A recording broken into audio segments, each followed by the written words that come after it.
Suwak na comfort food ngayong tag-ulan ang pinagsamang sarap ng gotong Batangas at bulalo. Ating tikman yan sa report ni Paul Hernandez.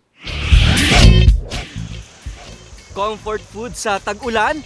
May 2-in-1 na sabaw sa Barangay Kanluran, Santa Rosa City, Laguna. Fusion ng goto at bulalo. Swak pampainit ng tiyan. Kung paano lutuin? Isa lang sa tinimplahang tubig ang pre-cook na tuwalya, balat, bituka at buto-buto ng baka. Pakuluan, hanguin, at saka hiwa-hiwain. Saka lagyan ng bawang at spring onion.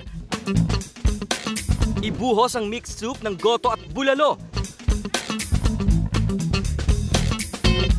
At ready ng kainin. Malambot talaga siya, mangunguya mo. Tsaka yung lasa niya, masarap. Malinis yung sabaw. Unang-una, marami yung laman niya. Tapos, alos di nga mauubos yan sa dami. Ang hilig ni Jason sa food trip, dinala niya sa kanilang lugar. Ang lasa ng gotong Batangas at bulalo ng Tagaytay. No need ng bumiyahe ng malayo. Wala nang masyadong additives, tapos yung coloring. Para at least kitang-kita mo yung linis ng sabaw tsaka yung linis ng pagpapakulo ng baka. Trial and error daw ang nangyari hanggang makuha na ang saktong lasa ng Goto Bulalo Duo.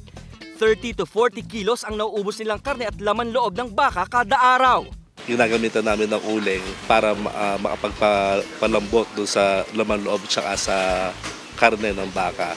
So umaabot yun ng mga 3 to 4 hours. To make sure? To make sure na malambot talaga at humihiwalay yung laman niya tsaka yung buto.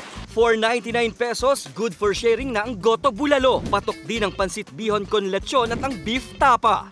Kasama si Buhay Adante Jr., Paul Hernandez. Balitang Southern Tagalog.